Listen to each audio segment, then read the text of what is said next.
এই মা বোনেরা, আমার একদম ভুল বুঝতে যেও না। এই সূরা বাকারার একটা ঘটনা রয়েছে, ওই ঘটনাটার মধ্যে এই আলোচনাটা রয়েছে বলি আপনাদের আগেই ভেঙে দিলাম।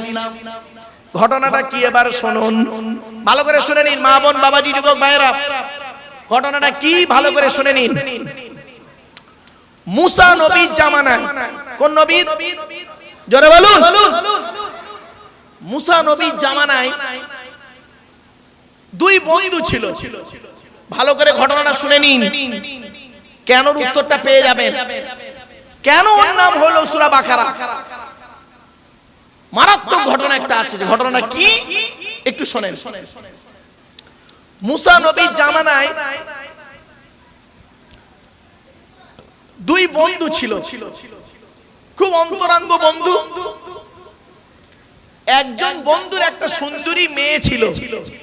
ভালো করে শুনে নিন এই ছেলেরা, একজন বন্ধুর একটা সুন্দরী মেয়ে ছিল। তা বন্ধুর মেয়ে মানে কি হবে? মেয়ের সমতুল্য। আরে ভাই বলুন না। এই বন্ধু বলছে, বন্ধু তোর কাছে আমার একটা আবদার আছে, আবেদন আছে। কি তুই পূরণ করবি? বলছে কি? বলে তোর মেয়ের সঙ্গে আমার বিয়ে দিবি। আচ্ছা এটা কি সম্ভব? বলেন। অসম্ভব। তখন বলছে তুই বললি কি করে রে? আমার মেয়ে মানে তো তোরই মেয়ে, তুই আমার মেয়েকে বিয়ে করবি? তবে শোন, আমি বেঁচে থাকতে আমার মেয়ের সঙ্গে তোর বিয়ে দেবো না।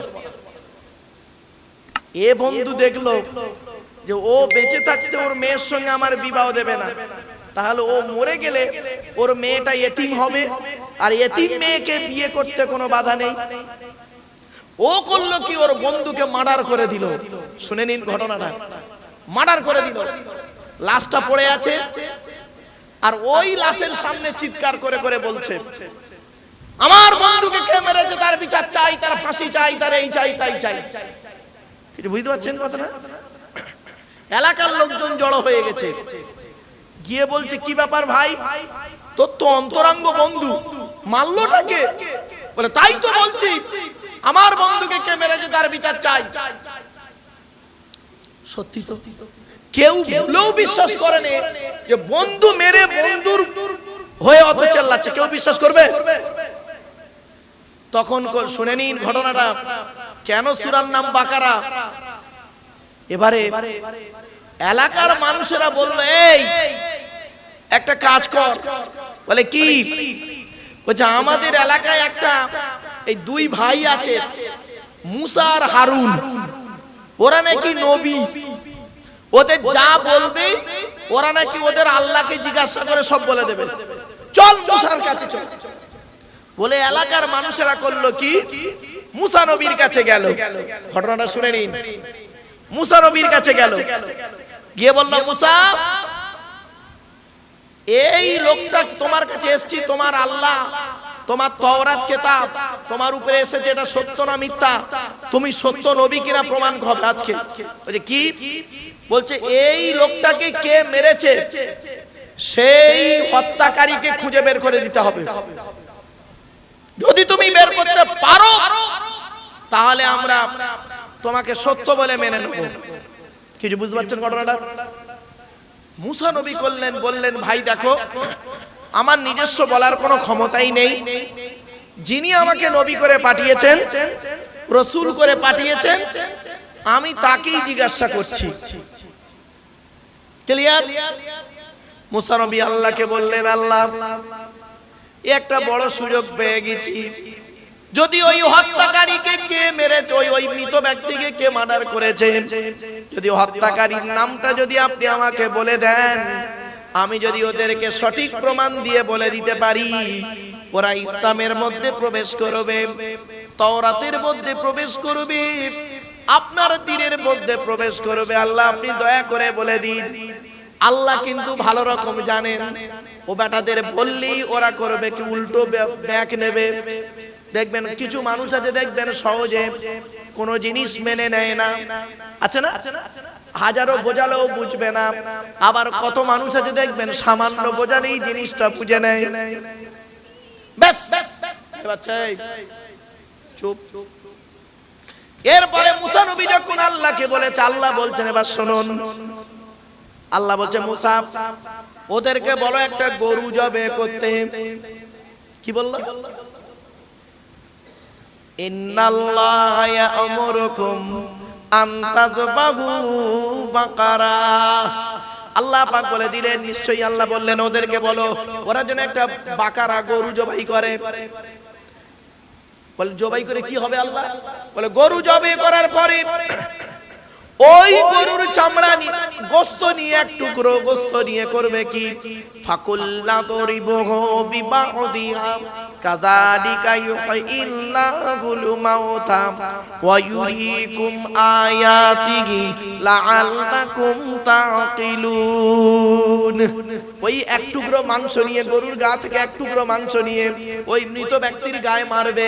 মারার পরে দেখবে ওই মৃত ব্যক্তি জীবিত হয়ে উঠবে, আর জীবিত হয়ে ওই মৃত ব্যক্তি জীবিত হয়ে বলে দেবে ওকে কে হত্যা করেছে। আবার কিছুক্ষণ পরে আবার মারা যাবে।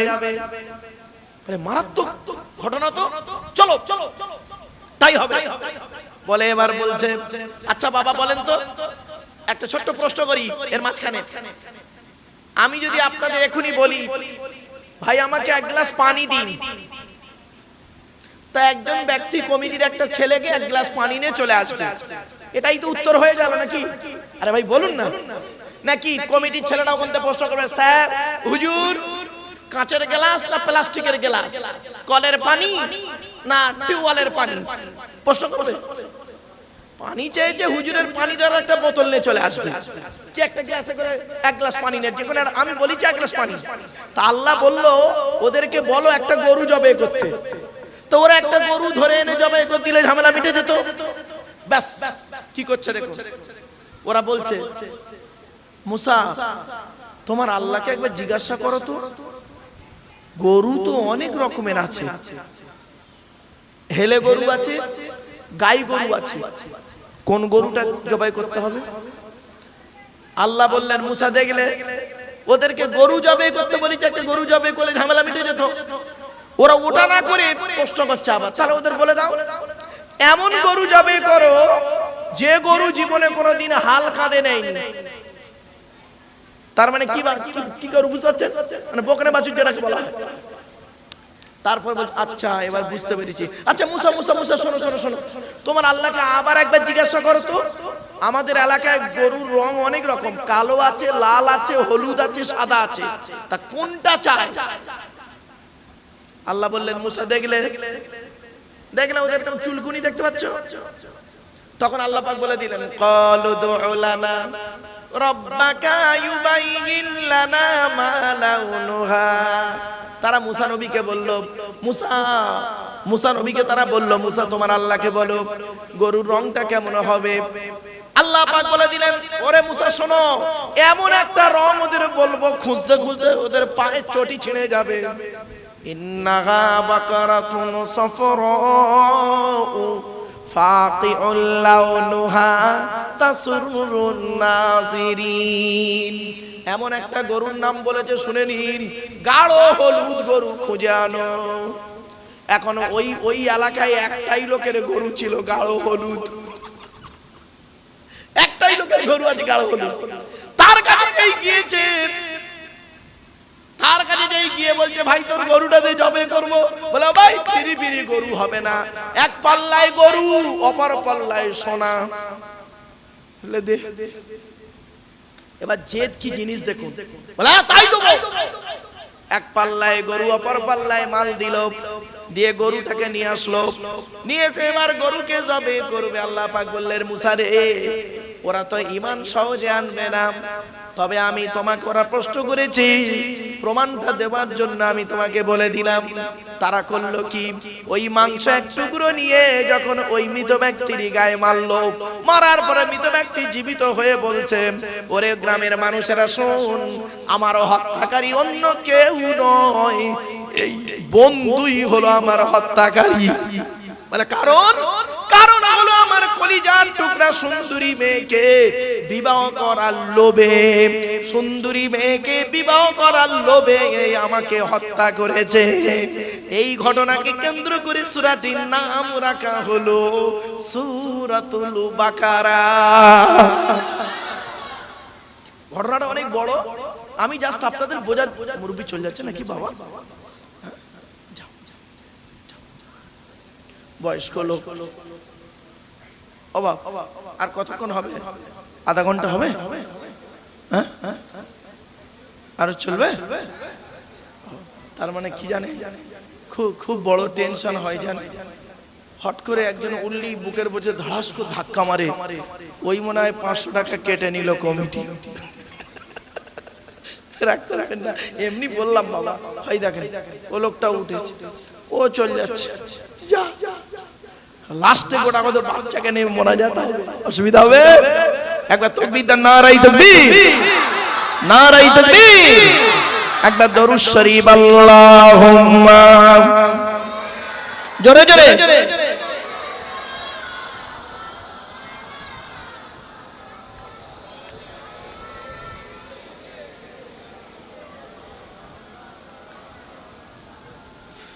আমার বাপেরা, সেই সূরা বাকারার আলোচনা চলছে, শুনে রেখে দিন। আমার মা বোনদের বলে যাচ্ছি, মায়েরা, বোনেরা, বাবাজিরা, আল্লাহর নবী বলেছেন যে বাড়িতে সূরা বাকারা পড়া হয় ওই বাড়িতে জিন, ভূত, পরী, জাদু, বানটোনা কিছুই লাগবে না। আল্লাহর নবী করতেন কি শুনে নিন।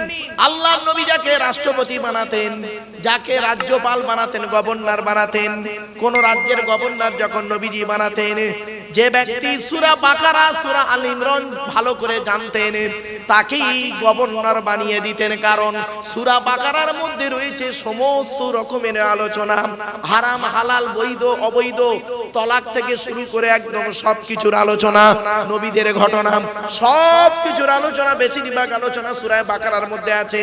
এই জন্য সূরা বাকারা শুরু করলাম বাবা, জানি না কবে শেষ হবে। আপনারা যতদিন কোরআনের তাফসীর দেবেন, আজকের এই 20টা আয়াত করে যাচ্ছি, 21 নম্বর আয়াত থেকে অন্য বক্তার কাছ থেকে শুনে নেবেন। প্রতি বছর তাফসীরুল কোরআনের মাহফিল দেবেন 3 দিন ব্যাপী। আপনারা এত টাকা খরচা করে একদিনে জলসা কেন দেবেন? 3 দিন ব্যাপী তাফসীরুল কোরআনের মাহফিল, 3 দিন 3টে সূরার তাফসীর দেবেন, বেলা রাত 12টার মধ্যে জলসা শেষ হয়ে যাবে। এটাই হলো তাফসীরুল কোরআনের আলোচনা।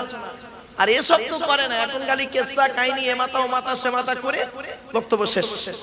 চলুন আজকের আলোচনা হবে সূরা বাকারার 20টা আয়াতের আলোচনা করব। সূরা বাকারাটা মদিনায় নাযিল হয়েছে, জোরে বলুন।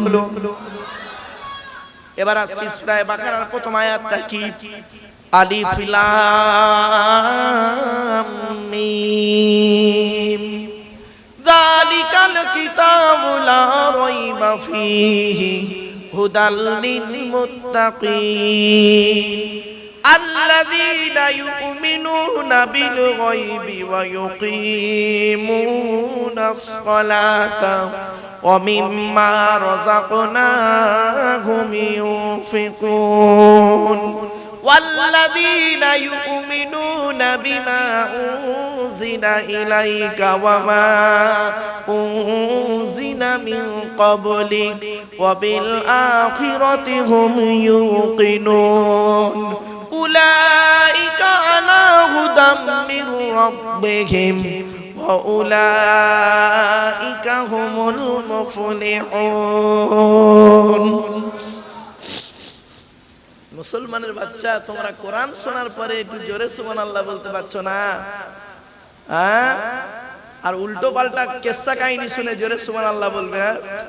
চলো, আলিফ লাম মিম, এই 2-3টে অক্ষর কাটা কাটা অক্ষর, একে বলে হুরুফে মুকাত্তাআত। এই হরফের অক্ষরের মানে পৃথিবীর কোনো ব্যক্তি জানে না, আল্লাহ এবং তার রাসূল ভালোই জানে। একমাত্র আল্লাহ রাব্বুল আলামিনের ব্যাখ্যা জানেন। তবে অনেক মুফাসসিরগণ, আলেম উলামারা আলিফ লাম মিম 3টের ব্যাখ্যা করেছেন নিজেদের মন মতো ব্যাখ্যা করে লাস্টে কি বলেছেন শুনুন। আমি এই জ্ঞান, আমার জ্ঞান মতে এতগুলো লিখলাম, এর ব্যাখ্যা এই হতে পারে, এই হতে পারে, এই হতে পারে, আলিফ থেকে এই হতে পারে, লাম থেকে এই হতে পারে, মিম থেকে এই হতে পারে।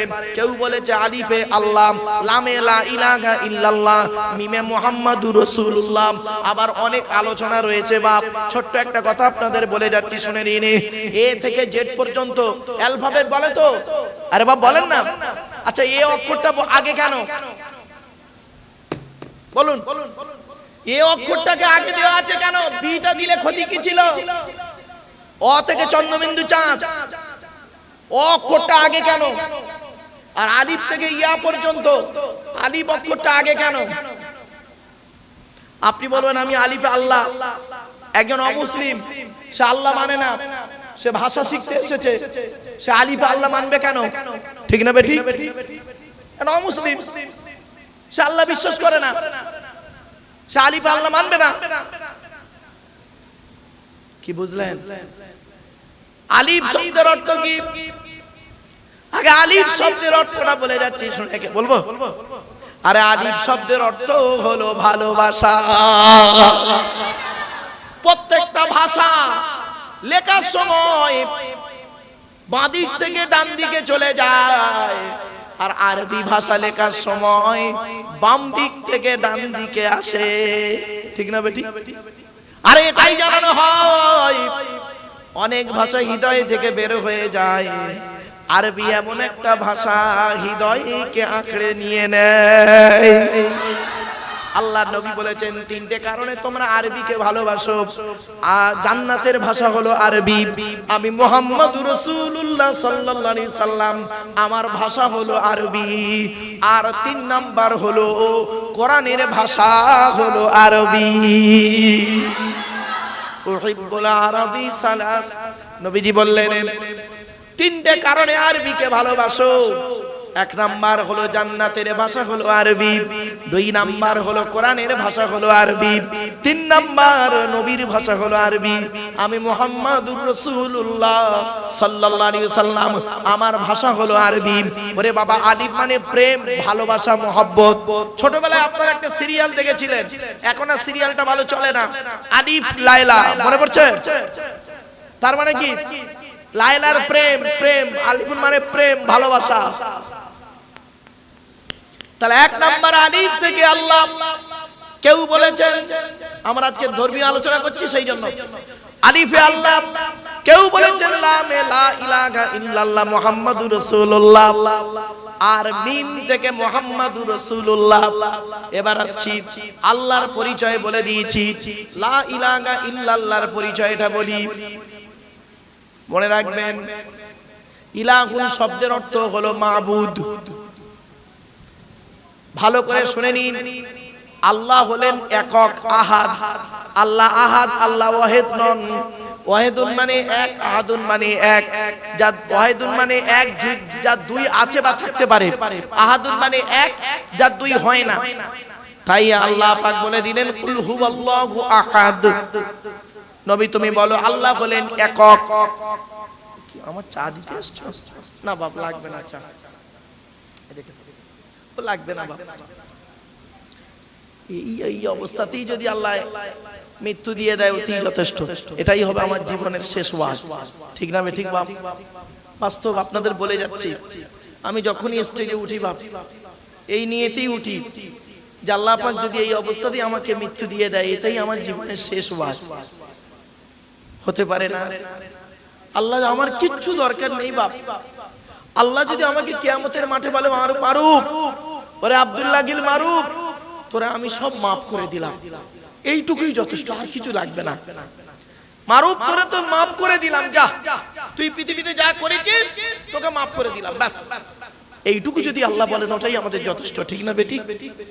পৃথিবীতে এমন কোন নেক কাজ করতে পারিনি যে জান্নাত পেয়ে যাব। আমরা তো অনেক সময় নিজেরাই বলে ফেলি জান্নাতি জান্নাতি, অমুক জান্নাতি, তমুক জান্নাতি। শুনে নিন, এই পৃথিবীতে আল্লাহ পাক 10 জনকে জান্নাতের সার্টিফিকেট দিয়েছিলেন। 10 জন ব্যক্তিকে, তাকে আশারায়ে মুবাশশারা বলে। 10 জন ব্যক্তিকে জান্নাতের সার্টিফিকেট দিয়েছেন। আমরা যাকে তাকে বলে দিচ্ছি উনি জান্নাতি, উনি জান্নাতি।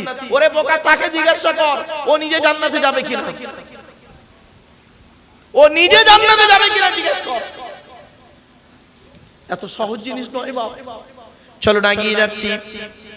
এরপরে আল্লাহ বলছে বান্দা শোন, যালিকাল কিতাবু লা রাইবা ফি, এমন এক কিতাব, এই কিতাবের মধ্যে কোনো সন্দেহ নেই। 1985 সালে কোরআনকে কম্পিউটারে তোলা হলো। শুনে রেখে দিন, কোরআনকে কম্পিউটারে তোলা হলো। যত ধর্মগ্রন্থ তোলা হয়েছে তার মধ্যে কিছু না কিছু ভুল বের হয়েছে। কোরআনকে যখন কম্পিউটারে তোলা হলো, কম্পিউটারের স্ক্রিনে উঠলো ইয়া এমন এক কিতাব যার মধ্যে কোনো রকমের ভুল বা ত্রুটি নেই। আরে পৃথিবীর এমন কোন লেখক নেই যে কিতাবের প্রথমে লিখবে, পৃথিবীর এমন কোন লেখক নেই কোন কিতাব লিখতে গিয়ে বলবে আমি এই কিতাবটা লিখেছি, এই কিতাবের এই পুস্তকের মধ্যে কোনো ভুল নেই। তবে এতটুকু তিনি বলেন আমার জ্ঞানমতে কিতাবটি লিখেছি, আমার জানা মতে কিতাবটি লিখেছি, যথাযথ প্রমাণ দিয়ে কিতাবটি লিখেছি, চেষ্টা করেছি ত্রুটি মুক্ত হওয়ার জন্য। যদি পাঠকের চোখে কোনো ভুল পড়ে দয়া করে আমাকে জানাবেন, পরের সংস্করণে এটাকে আমি ভুল সংশোধন করে নেব। কিন্তু পৃথিবীর একটাই কিতাব আমার হাতে রয়েছে গো বাপ, এই কোরআন এমন এক কিতাব এর মধ্যে কোন রকমের সন্দেহ না। যালিকাল কিতাবু লা রাইবা ফি, এই কিতাব কাদের জন্য এসেছে? হুদাল লিল মুত্তাকিন, যারা আল্লাহকে ভয় করে, যারা আল্লাহকে ভয় করে তাদের জন্য হলো হেদায়েত হবে। আর যে আল্লাহকে মানেই না, বিশ্বাস করে না, তার জন্য কি হবে? শুনে রেখে দিন, এ কোরআন বলছে আমাকে যারা ভয় করে, আল্লাহকে যারা ভয় করবে সেই ব্যক্তি এই কোরআন থেকে শিক্ষা লাভ পেয়ে যাবে, তাকে পথ রাস্তা বলে দেবে কিভাবে চলতে হবে। হুদাল লিল মুত্তাকিন। আচ্ছা মুত্তাকিন আবার কাদের বলছে শুনে নিন। মুত্তাকিনের ব্যাখ্যা আল্লাহ নিজেই বলছেন, আমি নিজে ব্যাখ্যা করব না, আল্লাহ নিজেই তাফসীর করে দিচ্ছেন ইসমে মাউসুলা দিয়ে, আল্লাযীনা ইউমিনুনা বিল গায়বি। ওই ব্যক্তি হলো মুত্তাকি যারা আল্লাহকে না দেখে, না বুঝে, না চিনে অন্ধের মতো বিশ্বাস করেছে। এই যুবক ছেলেরা, আমি ওয়াজ করতে করতে এক এক জায়গায় বলেছি, এই ইউটিউব ওয়ালারা ভালো জানে, এদের আছে জানি না এই স্টকে। বহুদিন আগে 2000 সালে এই কথাগুলো বলতাম। ভালোবাসা, একটা প্রেমিক প্রেমিকার ভালোবাসা বজায় রাখতে গেলে 5টা পয়েন্ট আছে। কটা পয়েন্ট? প্রেমিক প্রেমিকার ভালোবাসা টিকে রাখতে গেলে 5টা দিক আছে। 1 নাম্বার কি জানেন? 1 নাম্বার হলো প্রেমিক প্রেমিকার ভালোবাসা টিকে রাখতে গেলে একে অপরকে অন্ধের মতো বিশ্বাস করতে হবে, তবেই ভালোবাসা টিকে থাকবে। ঠিক না বেঠিক? প্রেমিক প্রেমিকাকে বিশ্বাস করবে আর প্রেমিকা প্রেমিককে বিশ্বাস করবে, অন্ধের মতো বিশ্বাস করবে। যদি সন্দেহ লেগে যায় তাহলে গেল। 2 নাম্বার হলো প্রেমিক প্রেমিকার ভালোবাসা টিকে রাখতে গেলে কি করতে হবে? একে অন্যের জন্য একটু সময় ব্যয় করতে হবে। কি বললাম? সময় ব্যয় করতে। ভালো করে শুনে নিন, এর ব্যাখ্যায় কিরকম আসছে দেখুন। সময় ব্যয় করতে হবে। আমতলা, জামতলা, বুড়ির বেলতলা, মাছতলা, ইকোপার, নিকোপার, চিড়িয়াখানা, ভিক্টোরিয়া, জাদুঘর, তারামণ্ডল, নদীর পার্কে বসে প্রেমিক প্রেমিকার কাছে বসবে, প্রেমিক প্রেমিকা প্রেমিকের কাছে বসে একটু গল্প গুজব করবে, নদীর হাওয়া খাবে, আর ওই দিঘার সুন্দর ঢেউ, ওল্ড দিঘার ঢেউগুলো খাবে, আর ঠিক রাতের বেলা হোটেল থেকে পরের দিন সকালে বাড়ি চলে আসবে।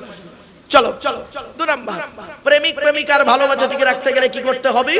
একে অপরকে সময় দিতে হবে। 3 নাম্বার, প্রেমিক প্রেমিকার ভালোবাসা টিকে রাখতে গেলে কি করতে হবে? একে অন্যের জন্য একটু শুকাতে হবে। প্রেমিক প্রেমিকাকে ফোন করে বলছে, হ্যালো হ্যালো সোনা তুমি খেয়েছো, ইত্যাদি। ও বাবা, বাচ্চাগুলো দেখেছেন কত চালাক, স্মার্ট। আরে বাবা, আমি বাস্তব বলছি। তখন আমি বারুইপুরে থাকতাম, বারুইপুরে। তা বারুইপুরে এমএ সেকেন্ড ইয়ারের ছেলে মেয়েদের পড়িয়ে আমি হোটেলে খেতে গেছি। তো খেতে গিয়ে দেখি একই টেবিলে একটা ছেলে চাপ দিয়ে ভাত খেলো। আমি সবজি তরকারি দিয়ে ভাত খেলাম, ও চাঁদ দিয়ে ভাত খেলো, খেয়ে ও বিল পেড করে বাইরে গেল, আমিও বিল পেড করে বাইরে গেছি। গিয়ে দেখি হঠাৎ ওর ফোনে একটা ফোন এলো, তো মনে হলো ওর কথা শুনে ওর প্রেমিকা ফোন করেছে। শুনে ওর ভাষা শুনে কি বলছে জানেন? প্রেমিকাটা মনে হয় ওকে জিজ্ঞাসা করেছে, সোনা তুমি ভাত খেয়েছো?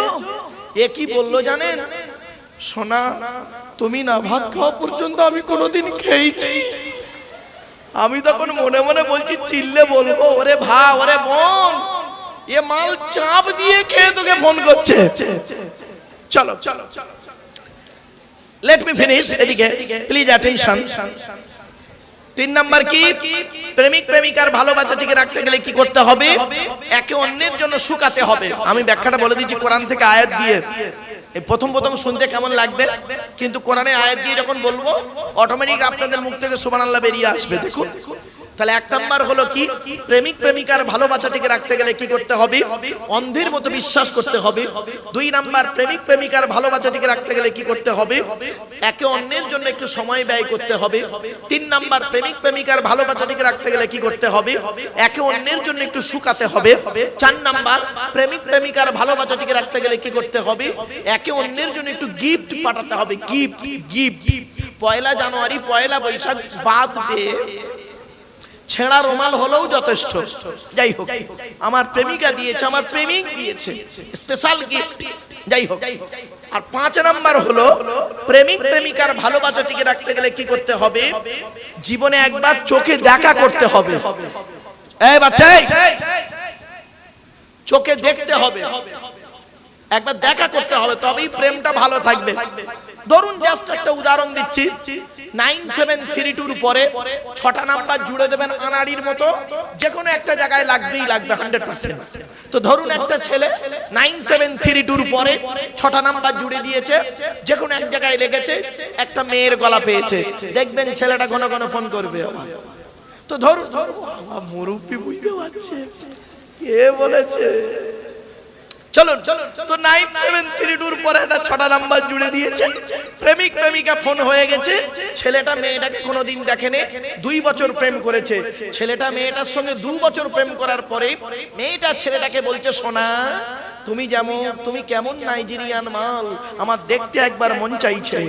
আর ছেলেটা মেয়েটাকে বলছে, তুমিও কেমন মানে অস্ট্রেলিয়া কি বলবো, তুমিও কেমন ওয়েস্ট ইন্ডিজের জিনিস, আমারও দেখতে মন চাইছে। চলো দুজনে দেখা হবে। কোথায় দেখা হবে? ডানকুনি 1 নাম্বার প্ল্যাটফর্মে। তো দুজন প্রেমিক প্রেমিকা 2 বছর প্রেম করার পরে ডানকুনি 1 নাম্বার প্ল্যাটফর্মে যখন দেখা করছে, ও আল্লাহ, ছেলেটা 4 ছেলের বাপ, মেয়েটা 6 ছেলের মা। বুড়ো আর বুড়ি ফোনেই কারবার করে ফেলেছে। যাক, শুনতে হাসি লাগলো, তাই তো? এবার কোরআনে আয়াত দিয়ে দিই। প্রিয় শ্রোতা মণ্ডলী, এই গভীর রাতে আমি আপনাদেরকে বলছি, তাহাজ্জুদের সময় এই উদাহরণটা কেন টানলাম জানি, ঘুমটা ছেড়ে যাবে, বোঝাতে সুবিধা আমার হবে। প্রেমিক প্রেমিকার ভালোবাসা টিকে রাখতে গেলে 5টা জিনিসের প্রয়োজন বলেছিলাম। আমার আল্লাহ বলছেন, বান্দারি এই পৃথিবীর জমিনে আমার সঙ্গে তোদের ভালোবাসা ঠিক রাখতে গেলে পৃথিবীর জমিনে যতদিন বাঁচবি 5টা জিনিসকে ঠিক রাখবি। 1 নাম্বার হলো, আমি আপনাদের বোঝানোর জন্য বলেছিলাম, প্রেমিক প্রেমিকার ভালোবাসা টিকে রাখতে গেলে 1 নাম্বার হলো, না দেখে না বুঝে অন্ধের মতো বিশ্বাস করতে হবে। আমার আল্লাহ বলছে, শোনো বান্দা, তুই যদি আমার অরিজিনাল প্রেমিক হোস, যদি আমার ওলি বান্দা হয়ে থাকিস, বন্ধু হয়ে থাকিস, আমাকে না দেখে না বুঝে না চিনে অন্ধের মতো বিশ্বাস করে যাবি, আমার সঙ্গে তোদের প্রেম ভালোবাসাটা রয়ে যাবে। দলিল দলিল কই? কোরআন বলছে, আল্লাযীনা ইউমিনুনা বিল গায়বি, আমাকে না দেখে না বুঝে না চিনে অন্ধের মতো বিশ্বাস করবি। 2 নাম্বার আপনাদের কি বলেছিলাম মনে আছে? প্রেমিক প্রেমিকার ভালোবাসা ঠিক রাখতে গেলে কি বলেছিলাম? একে অন্যের জন্য একটু সময় ব্যয় করতে বলেছিলাম, মনে পড়ছে? আই কি বলেছিলাম সময় ব্যয় করতে। আল্লাহ বলে বান্দা শোন, আমার সঙ্গে তোদের ভালোবাসা যদি টিকে রাখতে চাস, আমতলা জামতলা বুড়ির বেলতলা মাছতলা ইকো পারে চিড়িয়াখানা ভিক্টোরিয়া জাদুঘর যেখানেই তুই থাকিস না কেন, 5 ওয়াক্ত যখন আযান তোর কানে পৌঁছে যাবে ওখানেই ওযুটা করে নামাজটা আদায় করে দিবি। 10 মিনিট করে 5 ওয়াক্ত 50টা মিনিট 24 ঘন্টার মধ্যে টাইম টু টাইম আদায় করবি। আমি আল্লাহ আমার সঙ্গে তোদের প্রেম ভালোবাসা রয়ে যাবে। প্রথম যখন প্রেমিকার উদাহরণ দিচ্ছিলাম খুব হাসছিলেন। 2 নাম্বার বললাম, 3 নাম্বার কি বলেছিলাম আপনাদের? প্রেমিক প্রেমিকার ভালোবাসা টিকে রাখতে গেলে কি করতে বলেছিলাম? একে অন্যের জন্য শুকাতে বলেছিলাম, তাই না? আমার আল্লাহ বলে শোন বান্দারে, নবাবপুরের মানুষেরা শোন, আমার সঙ্গে তোদের ভালোবাসা টিকে রাখতে গেলে পৃথিবীর জমিনে করবে কি? 12 মাসে বছর 11টা মাস পেট ভর্তি করে খাবি, 11টা মাস পেট ভর্তি করে খাবি। আর একটা মাস করবি কি, নাম হলো তার রমজান মাস। ফজরের আজান থেকে শুরু করে মাগরিবের আজান পর্যন্ত আমার জন্য একটু শুকিয়ে থাকবি, অর্থাৎ রোজাটা রেখে যাবি। আমি আল্লাহ আমার সঙ্গে তোদের প্রেম ভালোবাসাটা রয়ে যাবে। কটা হলো? এই 3টে। 4 নাম্বার কি বলেছিলাম? প্রেমিক প্রেমিকার ভালোবাসা টিকে রাখতে গেলে কি বলেছিলাম? মাঝে মাঝে গিফট পাঠাতে বলেছিলাম, মনে পড়ছে? 1 জানুয়ারি, 1 বৈশাখ, বার্থডে ইত্যাদি ইত্যাদি, জন্মদিন ইত্যাদি। আমার আল্লাহ বলছে শোন, আমার সঙ্গে তোদের প্রেম ভালোবাসা টিকে রাখতে গেলে কি করবি? আমি আল্লাহ তোকে অর্থ দিয়েছি, টাকা পয়সা ধন সম্পদ দিয়েছি। তুই সারা বছর খাবার পরে বাকি টাকা যখন বাঁচবেন 2.5 টাকা যাকাত দিবি, গরিব ফকির এতিম মিসকিনদের দিবি। শুধু তাই নয়, রমজান মাসে 30 দিন রোজা রাখার পরে ঈদের নামাজ পড়তে যাবার আগে গরিব ফকির এতিম মিসকিনকে ফিতরাটা আদায় করে দিবি। আমি আল্লাহ আমার সঙ্গে তোদের প্রেম ভালোবাসা রয়ে যাবে। কটা হলো? 4টে। 5 নম্বরে কি বলেছিলাম? প্রেমিক প্রেমিকার ভালোবাসা টিকে রাখতে গেলে কি করতে বলেছিলাম? একে অন্যের সঙ্গে দেখা করতে হবে, ঠিক না বেঠিক? আমার নবী বলছেন বান্দারি ও আমার উম্মতেরা শুনে নাও, এই প্রথম 4টে জিনিস যদি তোমরা ঠিক ঠিক ভাবে পালন করে যাও, আল্লাহ ওয়াদা করেছে কিয়ামতের মাঠে আমি আল্লাহ আমার সঙ্গে তোদের জান্নাতে সাক্ষাৎ হয়ে যাবে। বাড়ি থেকে ভাববে, আমার বক্তব্য শুনতে গেলে একটু ব্রেন লাগবে, তাই আল্লাহ বললেন এমন মুত্তাকি কারাম আল্লাযীনা ইউমিনুনা বিল গায়বি, যারা আল্লাহকে না দেখে না বুঝে না চিনে অন্ধের মতো বিশ্বাস করেছে।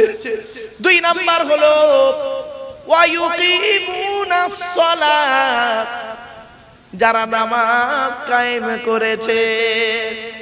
তাহলে প্রথম নাম্বার হলো মুমিন ব্যক্তি।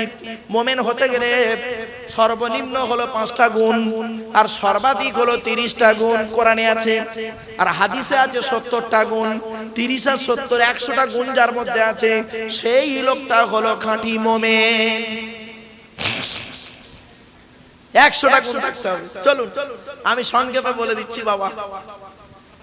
মুমিনের প্রথম সর্বনিম্ন কটা গুণ? সর্বনিম্ন কটা বললাম বাবা? 5টা, তাই তো? কোরআন বলছে, আমি বলিনি, ইন্নামাল মুমিনুনা আল্লাযীনা ইযা যুকিরাল্লাহু ওয়াজিলাত কুলুবুহুম ওয়া ইযা তুলিয়াত আলাইহিম আয়াতুহু যাদাতুহুম ঈমানা ওয়া আলা রাব্বিহিম ইয়াতাওয়াক্কালুন আল্লাযীনা ইউকিমুনাস সালাত ওয়া মিম্মা রাযাকনাহুম ইউনফিকুন উলাইকা হুমুল মুমিনুনা হাক্কান লাহুম দারাজাতুন ইনদা রাব্বিহিম ওয়া মাগফিরাতুন ওয়া রিজকুন কারীম। বাপেরা, কোরআন তেলাওয়াত শুনতে খারাপ লাগছে? আমি যে টোনে পড়ছি এই টোনটা কোনো বক্তার টোনের সঙ্গে মিলবে না। আমি একজন মেয়ে ছেলের কোরআন তেলাওয়াত নকল করি, সেই মেয়েটি আর পৃথিবীতে বেঁচে নেই। জুন মাসের 28 তারিখ 2023 সাল, জুন মাসের 28 তারিখ 2023 সাল, বগরা ঈদের দিন বেলা 11:30টার সময় পৃথিবী ছেড়ে বিদায় নিয়েছে। তিনি হলেন আমার মা। বন্ধুরে, অক্টোবর মাসের 3 তারিখ 2019 সাল শুক্রবার আমি আমার বাপকে হারিয়েছি। বাপ আর মা কি জিনিস এখন বুঝতে পারছি। পকেট ভর্তি টাকা ছিল, পকেট ভর্তি টাকা ছিল, বাপ আর মাকে বাঁচাতে পারিনি। টাকা দিয়ে যদি মানুষ বাঁচতো তাহলে মৃত্যু জিনিসটা আর থাকতো না। ডাক্তারকে অনেক রিকোয়েস্ট করেছিলাম, ডাক্তার বলল, স্যার হায়াত মৌতের মালিক যদি আমরা হতাম তাহলে অনেক কিছু হয়ে যেত। বন্ধুরে, যারা এখানে বসে আছেন, এই বাচ্চা,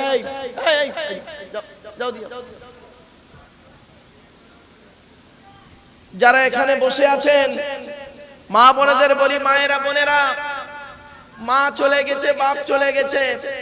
বাবাজিদের বলছি, বাবা বাপ চলে গেছে, মা চলে গেছে যাদের, সত্যি কথা বলুন, যেদিন মায়ের মরা মুখটা শেষবার দেখেছিলেন মাটি দেওয়ার আগে, তাই তো নাকি? একবার দেখায় তো লাস্ট বারে, বা বলুন না রে বাবা একটু। লাস্ট বারে যখন মায়ের মরা মুখটা দেখেছিলেন, বাপের মরা মুখটা দেখেছিলেন, একবার খেয়াল করুন তো। বাপকে মাটি দিয়ে চলে এলেন, মাকে মাটি দিয়ে চলে এলেন, সেই দিন থেকে আজ পর্যন্ত কাউকে আব্বা বলে ডাকতে পেরেছেন? অন্তর থেকে আব্বা বলে আর বেরোয় না শব্দটা, মা শব্দটা অন্তর থেকে বেরোয় না। নিজের মেয়েকেও তো মা বলে ডাকি, নিজের ছেলেকেও তো আব্বা বলে ডাকি। মনে রাখবেন, শ্বশুর কোনোদিন বাপ হতে পারে না, শাশুড়ি কোনোদিন মা হতে পারে না। ওরে যুবক, ওরে যুবক, তোদের বাম্মা বেঁচে আছে বুঝতে পারিসনি, যেদিন তোদের বাম্মা মরে যাবে সেই দিন বুঝবি। তোর আহা বলার মতো দেখবি লোক তোকে ফুটবলের মতো ব্যবহার করবে, আর যতদিন তোর বাপ আর মা বেঁচে থাকবে দেখবি গ্রামের অন্য কোন লোক একটা টু শব্দ করতে গেলে তার জবান টেনে ছেড়ে দেবে, বাপ জানো ওর বাম্মা বেঁচে আছে। বাম্মা এমন জিনিস, জীবনে কোনোদিন বাম্মাকে কাঁদাইও না। এজন্য অনুরোধ করে বলে যাচ্ছি, মা যে কি জিনিস, বাপ যে কি জিনিস, যাদের হারিয়েছি তারা বুঝতে পারছি। যাদের বাম্মা বেঁচে আছে তারা মনে করে বাম্মা বড্ড জ্বালাচ্ছে, আমার শ্বশুর শাশুড়ি খুব ভালো। ওরে বোকা, তোর শ্বশুর তোর বাপ হয়েছে 20 বছর পরে তার মেয়ে দেওয়ার কারণে, ঠিক না বেঠিক? তোর শাশুড়ি তোর মা হয়েছে 20 বছর পরে মেয়ে দেওয়ার কারণে, আর তোর মা হয়েছে যেদিন তুই পেটে এসেছিলিস সেই দিন থেকে। মায়ের পেটের ভিতরে বাচ্চা যখন লাথি মারে, মা তখন আনন্দে হেসে ফেলে। ওই বাচ্চা পৃথিবীর মুখ থেকে যখন কারোর কথা শুনে মার গায়ে লাথি মারে, মায়ের চোখ ফেটে পানি পড়ে। দুটোই লাথি, একটা মায়ের পেটের ভেতরে লাথি, একটা পেটের বাইরে লাথি। বন্ধুরে, অনুরোধ করে বলে যাচ্ছি, বুড়ো বুড়ি বাম্মাকে কাঁদাইও না। যাদের বাড়িতে বুড়ো বুড়ি বাম্মা বেঁচে আছে, এখনো সময় আছে, ভুল যদি করে তাকে ক্ষমা চেয়ে নিও। আর বাপ আর মাকে গুরুত্ব দিও। টাকা পয়সা, গাছের প্রথম ফলটা, মাসের প্রথম মাইনেটা কার পিছনে ব্যয় করবে জানো? এই কোরআন বলছে, আমি বলিনি। ইয়াসআলুনাকা মাযা ইউনফিকুন কুল মা আনফাকতুম মিন খায়রিন ফালিল ওয়ালিদাইনি ওয়াল আকরাবিন। 2 নম্বর পারা 12 নম্বর পৃষ্ঠা 13 নম্বর লাইন, সূরার নাম সূরা বাকারার মধ্যে আল্লাহ বললেন, নবী তোমাকে ওরা প্রশ্ন করছে টাকা পয়সা কোথায় ব্যয় করলে আল্লাহ খুশি হবে। নবী তুমি বলে দাও, তোমাদের সর্বপ্রথম টাকা পয়সাগুলো তোমরা তোমাদের বুড়ো বুড়ি বাম্মার পিছনে ব্যয় করবে, আল্লাহ খুশি হয়ে যাবে। বাপের পিছনে পয়সা ব্যয় করতে কষ্ট না? মায়ের পিছনে পয়সা ব্যয় করতে কষ্ট? তুমি কি জানো তোমার শরীর যখন অসুস্থ হয়েছিল, তোমার বাপ দিল্লি বোম্বাই ছিল, মিরাট সুরাট গুজরাট হায়দ্রাবাদ লাখনৌ বেনারস আসাম ত্রিপুরা মেঘালয়ে পড়েছিল তোমার বাপ, তোমার মা কোলে করে নিয়ে হেরিকেনটা ধরে পাগলের মতো ছুটেছিল হসপিটালে ডাক্তারখানায়। সেই মা এখন তোমার কাছে খুব কষ্টকর। আল্লাহর নবী বলেন রাদিয়াল্লাহু ফি রাদিয়াল ওয়ালিদাইন ওয়া সাকতুল্লাহি ফি সাকতিল ওয়ালিদাইন। আল্লাহর নবী বলেন, এই ছেলে মেয়েরা, হকের উপরে তোমাদের বাম্মা যদি নারাজ থাকে আল্লাহ নারাজ হয়ে যাবে, হকের উপরে বাম্মা যদি খুশি হয়ে যায় আল্লাহ খুশি হয়ে যাবে। খবরদার বাম্মাকে কাঁদায়ো না। তাই আল্লাহ পাক কোরআনের মধ্যে জানিয়ে দিলেন, আল্লাযীনা ইউমিনুনা বিল গায়বি, যারা আল্লাহকে না দেখে না বুঝে অন্ধের মতো বিশ্বাস করেছে। ওই ঈমানের ৭০টা ভাগ, তার মধ্যে একটা হলো পিতামাতার অবাধ্য যারা হয় তারা হলো বেঈমান, তাদের ঈমান নাই। অনুরোধ করে বলে যাচ্ছি,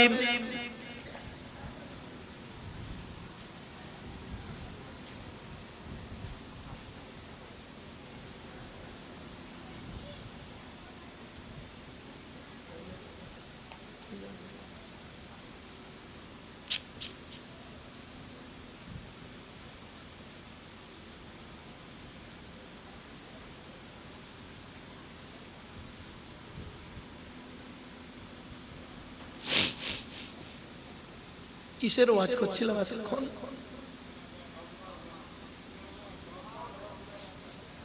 বাম্মার ওয়াজ করছিলাম না?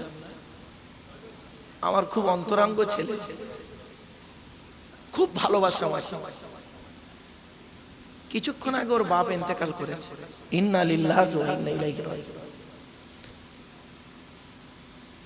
আমাকে এসে বলে গেল যে আব্বা ইন্তেকাল করেছে, আপনি একটু যাওয়ার সময় দেখে যান।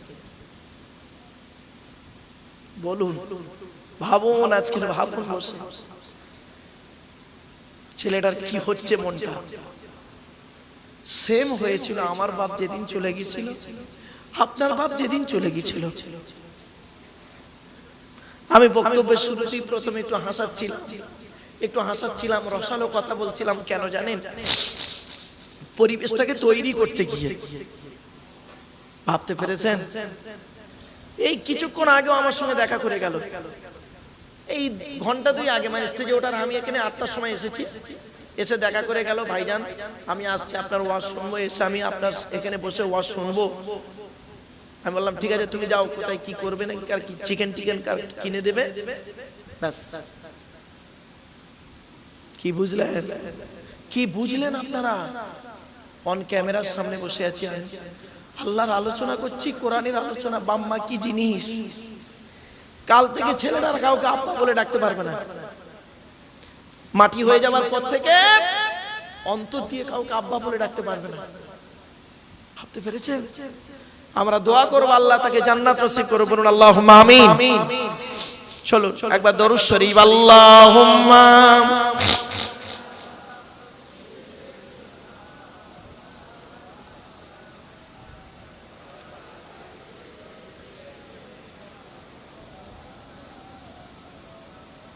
মাফেরা।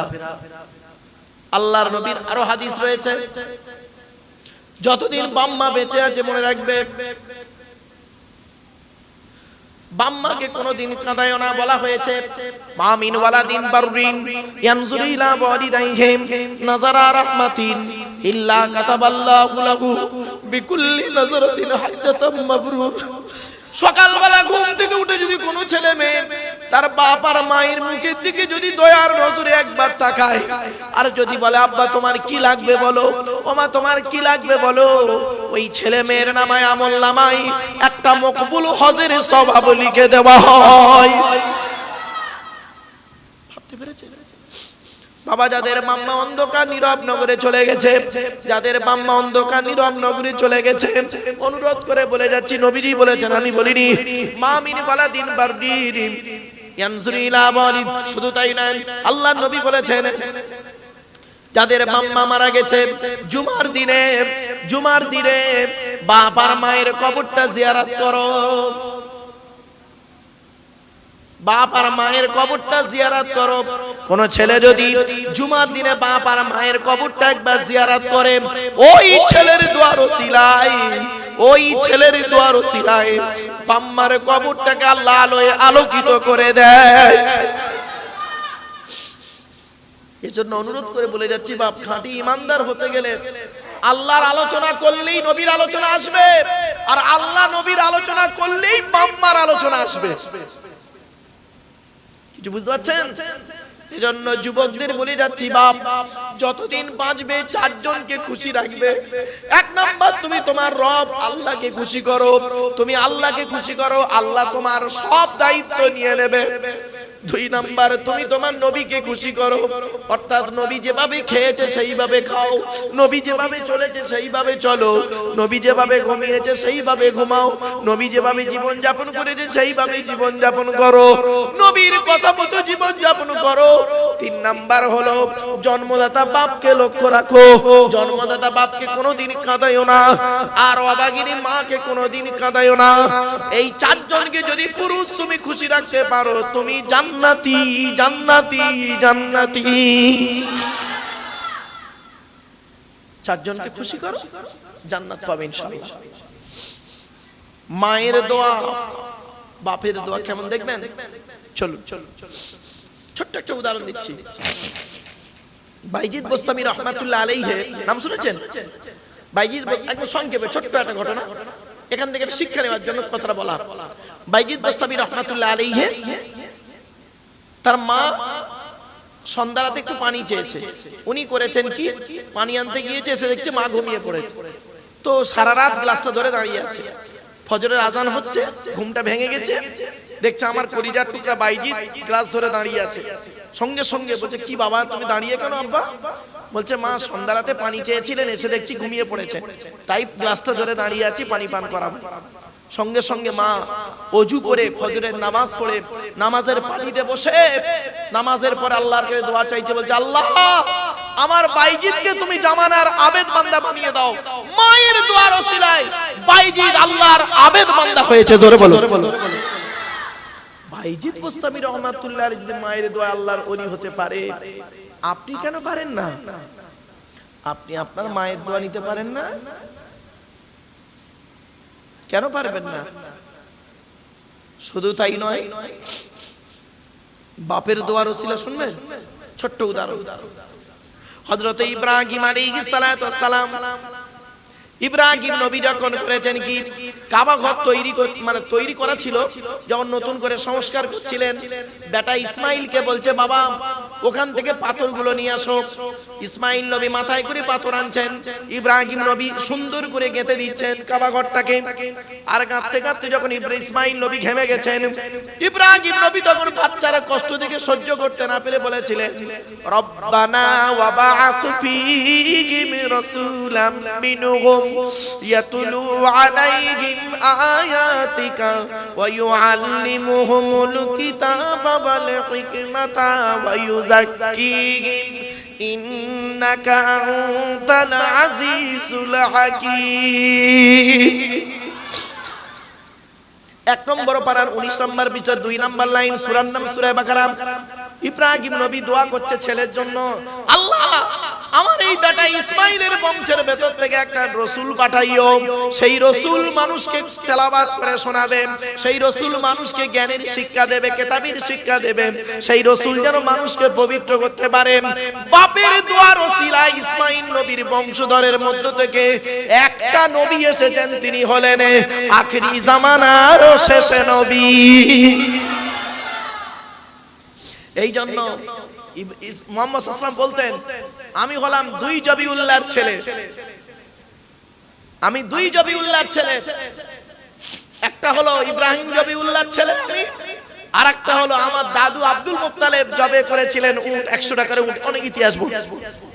আর একটা কথা বলতেন যে আল্লাহ পাক আমাকে পাঠিয়েছে ঈসা নবীর সুসংবাদ, আর আমার আদি পিতা ইব্রাহিম নবীর দোয়া, ইব্রাহিম নবীর দোয়া মনে রেখে দিন। ইব্রাহিম নবীর দোয়া মুহাম্মদ সাল্লাল্লাহু আলাইহি ওয়াসাল্লাম আমরা পেয়েছি। ইব্রাহিম নবীর দোয়া, ইব্রাহিম নবী দোয়া করেছেন, আল্লাহ আমার এই ইসমাইল বাচ্চার সন্তানের ভিতরে এমন একটা সন্তান তুমি দান করো, সেই সন্তান হলো মুহাম্মদ সাল্লাল্লাহু আলাইহি ওয়াসাল্লাম।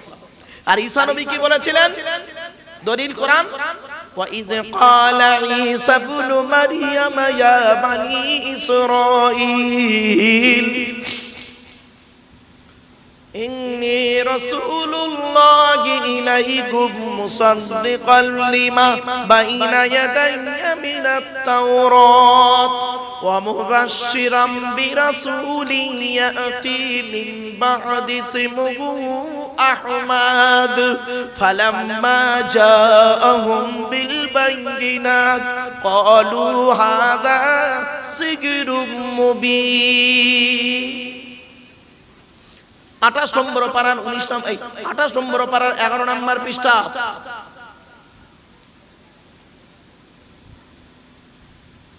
সূরার নাম সূরা সফের মধ্যে আল্লাহ জানিয়ে দিলেন 4 নম্বর লাইন, হযরতে ঈসা নবী বলছেন আমার পরে একজন নবীর আগমন ঘটবে, সেই নবীটার নাম হলো আহমদ। কি বললাম? জোরে বলুন। আচ্ছা, আমাদের নবীর নাম কি? মুহাম্মদ। আর ঈসা নবী কি বললেন? আহমদ। কোরআনে আহমদ শব্দটা এক জায়গায় আছে, আর মুহাম্মদ শব্দটা কোরআনে 4 জায়গায় আছে। এখন আহমদ আর মুহাম্মদ কে নামটা রাখলো শুনে নিন। মুহাম্মদ নাম রেখেছিলেন নবীর দাদু আব্দুল মুত্তালিব, মুহাম্মদ নাম রাখলেন, আর নবীর মা আমিনা নাম রাখলেন আহমদ। কি বুঝলেন? চলে তো আমার বাপেরা, আল্লাহ পাক বলছেন আল্লাযীনা ইউমিনুনা বিল গায়বি, মুত্তাকি হলো ওই লোকটা যারা নাকি আল্লাহকে না দেখে না বুঝে অন্ধের মতো বিশ্বাস করবে। 2 নাম্বার হলো ওয়া ইউকিমুনাস সালাত, যারা নামাজ কায়েম করবে। বাপেরা, নামাজ কারোর জন্য মাপ নাই, কারোর জন্য নামাজ মাপ নাই বিশেষ কারণ ছাড়া। মা বোনেদের বলে যাচ্ছি, মায়েরা বোনেরা, স্বামীকে নামাজের কথা বলবেন, আর স্বামীদের বলে যাচ্ছি স্ত্রীকে নামাজের কথা বলবেন। যদি না বলেন আপনাকে কিয়ামতের মাঠে আল্লাহ জবান টেনে ছেড়ে নেবে। অনুরোধ করে বলে যাচ্ছি মা, অনুরোধ করে বলে যাচ্ছি বাপেরা, নামাজ পড়ুন, নামাজ কারোর জন্য মাপ নাই। অনেক সময় কি হয় দেখবেন, জলসার জন্য কালেকশন করছে সারাদিন, 1 ওয়াক্ত নামাজ পড়ে, 1 ওয়াক্ত নামাজ পড়ে না, জলসার কালেকশন করতেই ব্যস্ত, সারাদিন ব্যবসায় ব্যস্ত। সোনার কাজ, গড়ির কাজ, বলের কাজ, ছেড়াইয়ের কাজ, ঝালাইয়ের কাজ, ধুলোর কাজ, বালির কাজ, যত রকমের কাজ আছে সব কাজে ব্যস্ত। আর যেই নামাজের কথা বলে ভাই টাইম পাই না। আল্লাহ কোরআনে বলছেন, আমি বলিনি? ও সোনাওয়ালারা, তোমরা কি মনে করেছো এই সোনার ব্যবসা কিয়ামতের মাঠে আমাদের আযাবে জাহান্নাম থেকে নাজাত দেবে? চলুন কোরআন কি বলছে দেখি। আমি বলিনি, ইয়া আইয়ুহাল্লাযীনা আমানু হাল আদুল্লুকুম আলা তিজারাতিন তুনজিকুম মিন আযাবিন আলীম। 28 নম্বর পারার 11 নম্বর পৃষ্ঠা 10 নম্বর লাইন, সূরার নাম সূরা সফের মধ্যে আল্লাহ পাক জানিয়ে দিলেন, হে ইমানদার বান্দাগণ, আমি আল্লাহ কি তোদের একটা ব্যবসার কথা বলে দেব। সোনার ব্যবসা, জরির ব্যবসা, দর্জির ব্যবসা, যে কোনো একটা ব্যবসার কথা বলে দেব। ওই ব্যবসার মাধ্যমে কিয়ামতের মাঠে তুনজিকুম মিন আযাবিন আলীম, আমার আযাবে জাহান্নাম থেকে নাজাত পেয়ে যাবি। না না না, আমি আল্লাহ কি বলছি শুনে নে বান্দা। তুমিনুনা বিল্লাহি ওয়া রাসূলিহি, আল্লাহ এবং নবীর উপরে 100% বিশ্বাস রাখবি। চলার জীবনে আল্লাহ নবীর উপরে 100% বিশ্বাস রাখবি। আর কি করবি? ওয়াতুজাহিদুনা ফি সাবিলিল্লাহ, জানার মাল আল্লাহর রাস্তায় দিয়ে, বিয়ামওয়ালিকুম ওয়া আনফুসিকুম, জানার মাল আল্লাহর রাস্তায় নিজের জীবনটাকে বিলিয়ে দিবি। তাহলে দিলে কি হবে?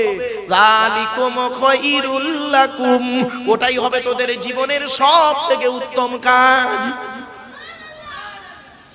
কি বুঝলেন বাপেরা? বাড়ি থেকে ভাববেন। তাই আল্লাহ বললেন, ইউমিনুনা বিল্লাহি আল্লাযীনা ইউমিনুনা বিল গায়বি ওয়া ইউকিমুনাস সালাত, যারা নামাজ কায়েম করবে। আচ্ছা, সারা দিনে কত ওয়াক্ত নামাজ ফরজ? 5 ওয়াক্ত। তাড়াতাড়ি বলেন, 5 ওয়াক্ত নামাজ। 5 ওয়াক্ত নামাজ কোন নবী পড়লেন শুনে নিন, সহজে বলে দিচ্ছি। ফজরের নামাজ পড়েছিলেন সর্বপ্রথম হযরতে আদম আলাইহিস সালাতু ওয়াস সালাম। জোহরের নামাজ পড়েছিলেন হযরতে ইব্রাহিম আলাইহিস সালাতু ওয়াস সালাম। আসরের নামাজ পড়েছিলেন হযরতে ইউনূস আলাইহিস সালাতু ওয়াস সালাম।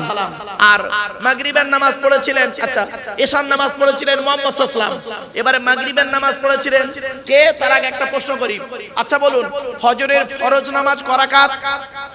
জোরে বলুন। 2 রাকাত। জোহরের ফরজ নামাজ ক রাকাত? 4 রাকাত।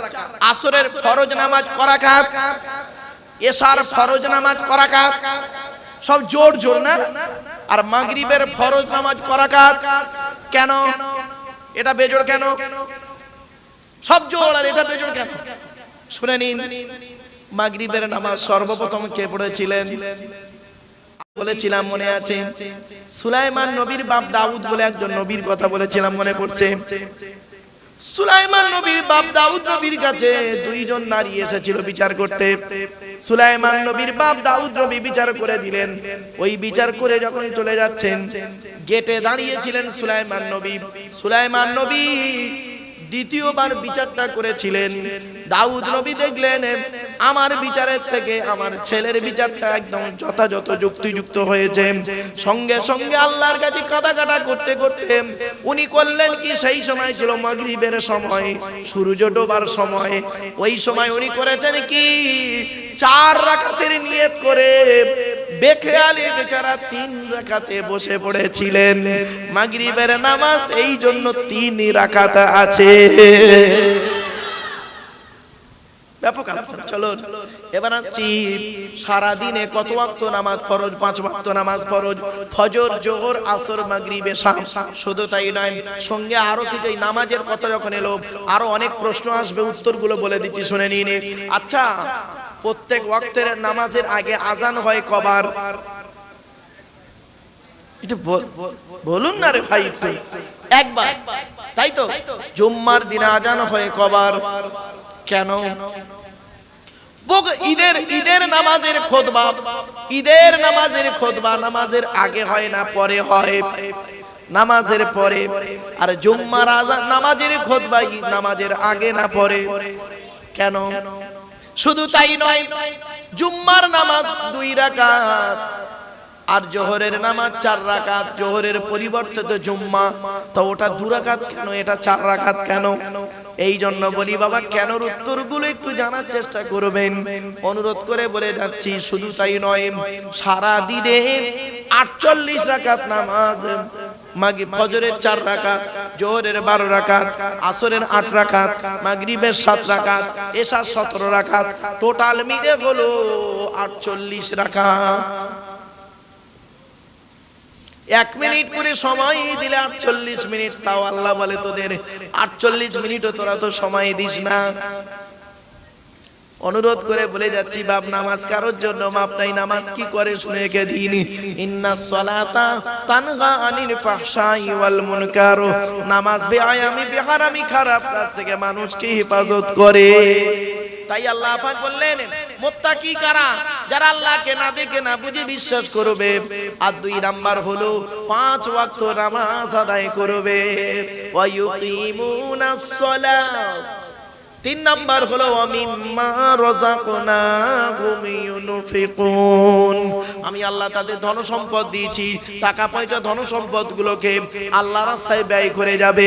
এজন্য বাপেদের বলে যাচ্ছি, টাকা পয়সা ধন সম্পদ গুলোকে দান খয়রাত বেশি করে করবেন, দান খয়রাত বেশি করে করবেন।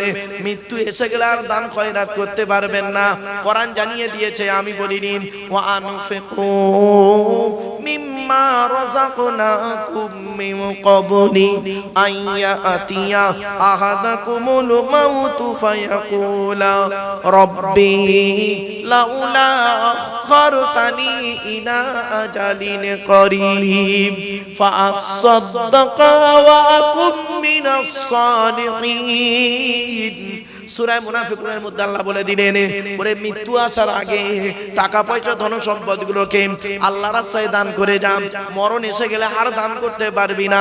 নবী বলেছেন ইযা মাতাল ইনসান ইন কতান কু আমালুহু ইল্লা মিন সালাসা। তিন নাম নবীজি বললেন মানুষ মরে যায়, আমলের দরজা বন্ধ হয়ে যায়। তিনটে দরজা খোলা থাকে। এক নাম্বার হলো সাদাকাতুন জারিয়া, পৃথিবীতে যদি কোনো দান খয়রাত করে যান কবরে শুয়ে শুয়ে সওয়াব পাবেন। দুই নাম্বার হলো আও ইলমিন ইনতাফাউ বিহি, যদি কোনো বিদ্যা দ্বীনি বিদ্যা রেখে যান, বিদ্যা থেকে উপকৃত হতে পারলে কবরে শুয়ে শুয়ে সওয়াব পাবেন। তিন নাম্বার হলো আও ওয়ালাদিন সালিহিন ইয়াদউ লাহু, পৃথিবীতে যদি নেক সন্তান জন্ম দিয়ে যান, ওই নেক সন্তান যদি দোয়া চায় কবরে শুয়ে শুয়ে সওয়াব পাবে। এই জন্য বাপেদের বলে যাচ্ছি, নেক সন্তান জন্ম দিয়ে যান, সন্তানকে সুশিক্ষায় শিক্ষিত করুন, সন্তানকে নামাজি করুন। আপনি নিজে নামাজ পড়ুন, সন্তানকে নামাজ পড়ার তাকিদ দিন। আপনি নিজে রোজা রাখুন, সন্তানকে রোজা রাখার তাকিদ দিন। আপনি নিজে কোরআন পড়ুন, সন্তানকে কোরআন পড়ানো শিখিয়ে নিন। তাহলে দেখবেন নবীজি বলেছেন দুনিয়াতে শান্তি সম্মান পাবে, আর বাপ তুমি কিয়ামতের মাঠে আর ধরা পড়বে না। আমরা তো বাপ হয়ে বাপের দায়িত্ব পালন করি না। জন্ম দিয়েছি, বাপ হয়ে গেছি, ব্যবসা বাণিজ্য আছে, আমি মরে গেলে সব ছেলে পেয়ে যাবে, দোকানটা সমেত পাবে, 1.5 কেজি সোনা কি হয়তো কিলো 5 সোনা পাবে, আর সব গাড়ি বাড়ি সব পেয়ে যাবে, ছেলে থাকবে, ব্যাস। তোমার কি আছে? তোমার কিচ্ছু নেই। তুমি কিনে কবরে যাবে, তুমি কিনে কবরে যাবে, তোমার কিচ্ছু নেই। শুনে রেখে দিই, এ জীবন শুরু হয়েছে 150 টাকা, এ জীবন শেষ হবে 1500 টাকা। যে মানুষটা আজকে মারা গেল, ইন্তেকাল করেছে, কাল তার মাটি হয়ে যাবে। যেদিন উনি পৃথিবীতে এসেছিলেন সেদিন সবথেকে দামি কাপড়টা ওর বাম্মা কিনে দিয়েছিল, ওনার বাম্মা। কত হবে? 100 থেকে 150 টাকা দাম।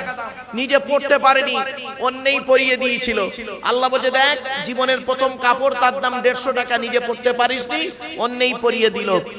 আর জীবনের শেষ কাপড় নাম হলো তার কাফন, দাম হলো 1500 টাকা, নিজে পড়তে পারবি না, অন্যই পরিয়ে দেবে।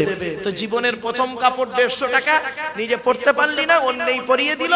জীবনের শেষ কাপড় 1500 টাকা, নিজে পড়তে পারলি না, অন্যই পরিয়ে দিল। বাকি যা এই পৃথিবীতে করেছিস, চোখ কান নাক হাত পা মুখ দিয়ে রাত জেগে মুখ থেকে রক্ত বের করে, মানে যা গাড়ি বাড়ি সোনা দানা করেছিস সব শেষ। এই জন্য ছোট হুজুরকে বলে একটা কথা বলতেন, কুদরতে আজিম তার কে বুঝিতে পারে, অজ্ঞান হইবে জ্ঞানী ধ্যান যদি করে। বেওফাই দুনিয়া কেন ভোলা মন, দিবানিশি করো তুমি খোদাকে স্মরণ। গুনাহে ডুবিয়া গেলি ওরে বেশরম, কিয়ামতের দিন তুই করিনি গমন। পানি পানি করে তুমি পড়ে খাপে খাপি, পরে সারি তাড়াতাড়ি দেবে তালা চাবি। মালেকুল মউত তোর জান যাবে লইয়া, ঘরওয়ালা করে দাঙ্গা ভাগেরও লাগিয়া। আপনি মারা যান না, বেশি নয়, 1 কিলো সোনা থাকুক আপনার, 1 কিলো সোনা আছে আপনার, আপনি মারা গেছেন, দেখবেন মালেকুল মউত তোর জান যাবে লইয়া, ঘরওয়ালা করে দাঙ্গা ভাগেরও লাগিয়া। বাপের কি হবে এখন ঠিক নাই, 2 ভাই এখন দেখতে সোনার সেই কিলো 1 কেজি সোনাটা কোথায় আছে। তোর ধনে অন্য জনে উড়াইবে বাহার, তুমি হবে খোরাক ও মাটির পোকা। বন্ধুরে, অন্ধকার নীরব নগরে চলে যাব যেদিন, সেই দিন আর কেউ আমার খবর নেবে না, কেউ কবরের ধারে গিয়ে একবার কাঁদবে না, 2-1 যাবে কেউ কেউ, আবার সব ভুলে যাবে। মনে রেখো, পৃথিবীতে এমন কিছু করে যাও, কবরে শুয়ে শুয়ে সওয়াব পাবে। তাই আল্লাহ পাক জানিয়ে দিচ্ছেন 3 নাম্বার কি, ওয়াল্লাযীনা ইউমিনুনা বিমা উনজিলা ইলাইকা ওয়া মা উনজিলা মিন ক্বাবলিক ওয়া বিল আখিরাতি হুম ইউকিনুন। আল্লাহ বলছেন ওই সমস্ত মানুষরা মুমিন মুত্তাকি, যারা নাকি ঈমান এনেছে, আল্লাহ পাক যা নাজিল করেছে তার উপরে না ঈমান এনেছে, অর্থাৎ কোরআনের উপরে ঈমান এনেছে, কোরআন মোতাবেক জীবন যাপন করেছে, আর ওয়াল্লাযীনা ইউমিনুনা বিমা উনজিলা ইলাইকা ওয়া মা উনজিলা মিন ক্বাবলিক, এবং নবী তোমার আগে যেগুলো নাজিল হয়েছে তার উপরেও তারা ঈমান এনেছে, অর্থাৎ তাওরাতকে বিশ্বাস করেছে, ইনজিলকে বিশ্বাস করেছে, জবুরকে বিশ্বাস করেছে। মনে রাখবেন, সমস্ত ধর্মগ্রন্থ বিকৃতি হয়েছে, পরিবর্তন হয়েছে। ওরে বাবা, অক্ষর পরিবর্তন হয়েছে, হুকুম পরিবর্তন হয়েছে, অনেক কিছু নিজেরা করে ফেলেছে। পৃথিবীর একটাই ধর্মগ্রন্থ, নাম হলো তার এই কোরআনুল মাজিদ। আজও পর্যন্ত একটা অক্ষরের পরিবর্তন কেউ করতে পারেনি। এই কোরআন এমন একটা কিতাব, পৃথিবীর সমস্ত কোরআন যদি ফেলে দেওয়া হয়, একটা কোরআনের হাফেজকে আল্লাহ জিন্দা রাখবে, আবার হাজার হাজার কোরআন তৈরি করে নেবে। জোরে বলুন সুবহানাল্লাহ। পৃথিবীর এমন কোন ধর্মগ্রন্থ নেই যে সেটাকে হৃদয়ের মধ্যে মুখস্থ করতে পারে। একটা বাচ্চা ছেলে সেও কোরআন মুখস্থ করে, ভাবতে পেরেছেন বাবা? এরপরে আল্লাহ পাক বলছেন, ওয়া বিল আখিরাতি হুম ইউকিনুন, আখিরাতের উপরে তারা ইয়াকিন বিশ্বাস রাখবে। মৃত্যু আমার হবে এটাই বিশ্বাস করবেন, কিন্তু পরকালে যে আপনাকে উঠতে হবে এটাও আপনাকে বিশ্বাস করতে হবে। পরকালে আমার জবাব দিতে হবে। স্ত্রীর হক সম্পর্কে আমাকে জিজ্ঞাসা করবে, ছেলে মেয়ের হক সম্পর্কে আমাকে জিজ্ঞাসা করবে, ভাই বোনের হক সম্পর্কে জিজ্ঞাসা করবে, প্রতিবেশীর দায়িত্ব সম্পর্কে প্রশ্ন করবে, আমার নামাজ রোজা সম্পর্কে প্রশ্ন হবে। এই জবাব আমাকে দিতে হবে কিয়ামতের মাঠে। আল্লাহ বলে, সেই দিন তোর মাপবরে فأما من ثقلت موازينه فهو في عيشة راضية وأما من خفت موازينه فأمه حاوية وما أدراك ما هي نار حامية।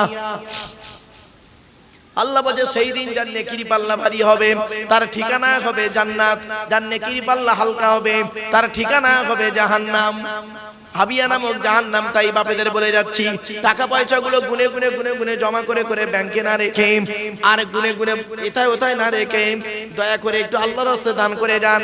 আল্লাহ কোরআনে বলছেন, ওয়াইলুল লিকুল্লি হুমাযাতিন লুমাযা, ওই সমস্ত লোকদের প্রতি জাহান্নাম যারা সামনে দুর্নাম বদনাম করে, পেছনে দুর্নাম বদনাম করে।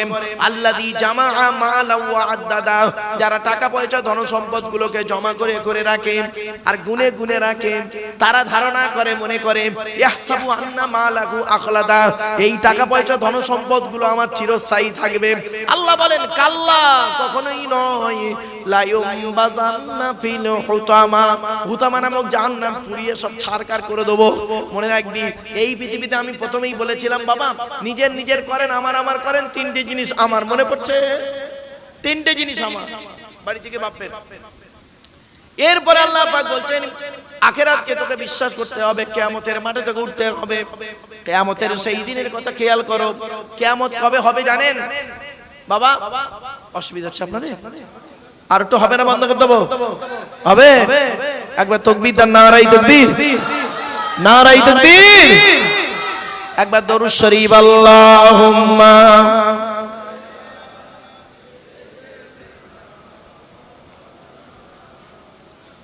وعلى آلهم سيدنا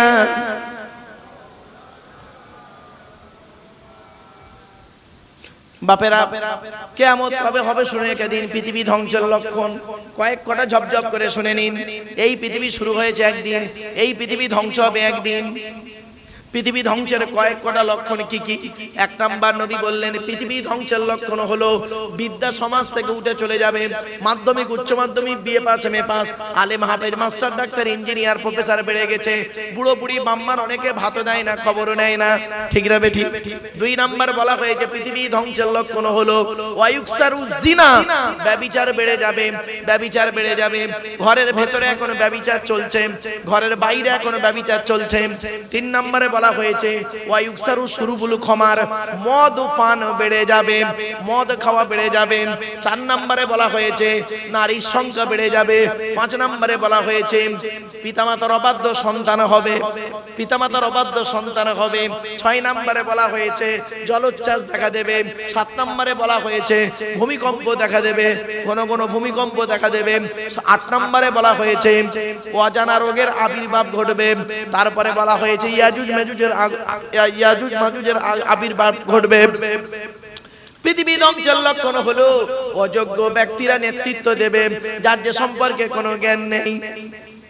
অযোগ্য ব্যক্তিরা নেতৃত্ব দেবে, যার যে সম্পর্কে কোনো জ্ঞান নেই। ও বাবা, রাগ করবেন না, গ্রামের প্রধান নিজের নামটাও সই করতে পারে না, ও হলো গ্রামের প্রধান। ও নিজের চরিত্র খারাপ, ও লোকের ক্যারেক্টার সার্টিফিকেট দিচ্ছে। রাগ করবেন না। পৃথিবী ধ্বংসের লক্ষণ হলো শিক্ষিত লোকেরা অশিক্ষিত লোকেদের সম্মান করবে ভয়েতে। পৃথিবী ধ্বংসের লক্ষণ হলো স্বামী স্ত্রীর মধ্যে ঘন ঘন গন্ডগোল দেখা দেবে।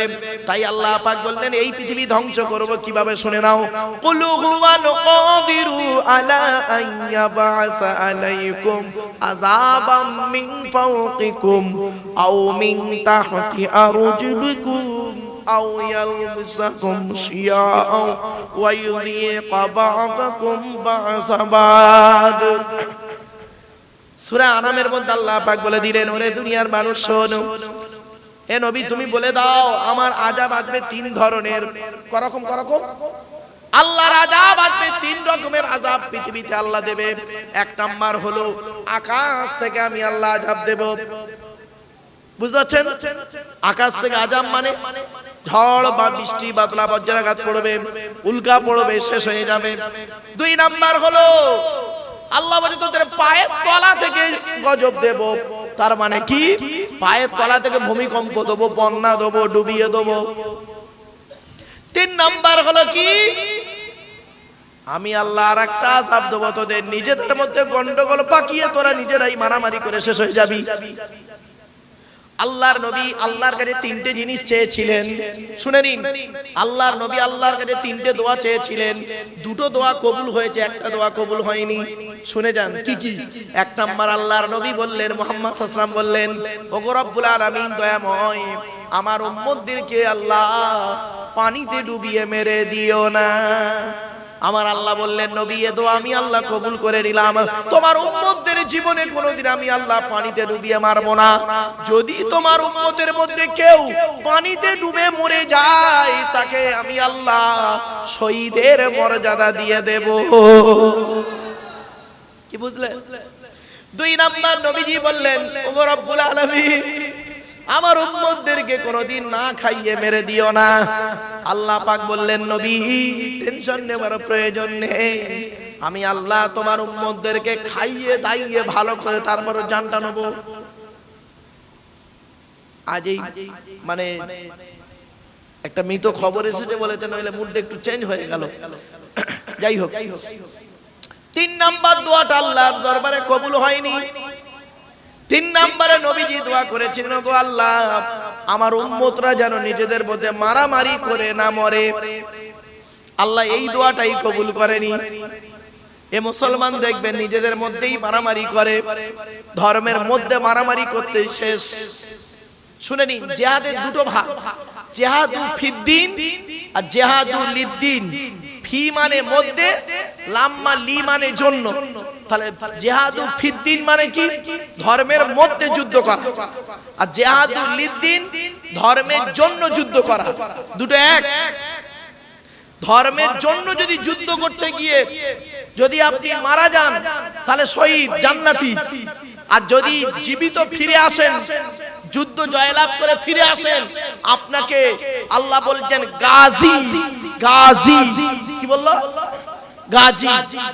তাহলে আপনি যদি ধর্মের জন্য যুদ্ধ করতে গিয়ে মরেন, তাহলে আপনি হলেন জান্নাতি, শহীদ। আর যদি ফিরে আসেন জীবিত, তাহলে গাজী, আল্লাহর কাছে সম্মানিত ব্যক্তি, গাজী আপনি একজন। আর ধর্মের মধ্যে যুদ্ধ করে যদি মরেন, ধর্মের মধ্যে যুদ্ধ করে, ধর্মের মধ্যে যুদ্ধ মানে বুঝতে পারছেন? ওই প্রথমেই আমি বক্তব্যতে বলেছি, খেয়াল করছেন না হয়তো, ওই টুপির মারামারি, গোল টুপি, লম্বা টুপি, চারা জামা, ফাড়া জামা, তবলিগি, পুরপুরা, বেরেলি, ওয়াহাবি নিজেদের মধ্যে মারামারি করছে। ও মুসলমান, ও মুসলমান, এ ওর কাফের বলছে, ওর কাফের বলছে। শুনে রেখে দিই, এই করতে করতে যদি মারা যাও বাবা, হ্যাঁ অনেক দেখবেন এই করতে করতে মরে, নিজেদের মধ্যে মরে। তো মরার পরে দেখবেন যে দলের লোক মরলো, ওই দলের লোক শহীদ বলে তাকে সুনাম দেখে দিল। আল্লাহ শহীদ বলছে না, তুই শহীদ বলে কি করবি? ঠিক না বেঠিক?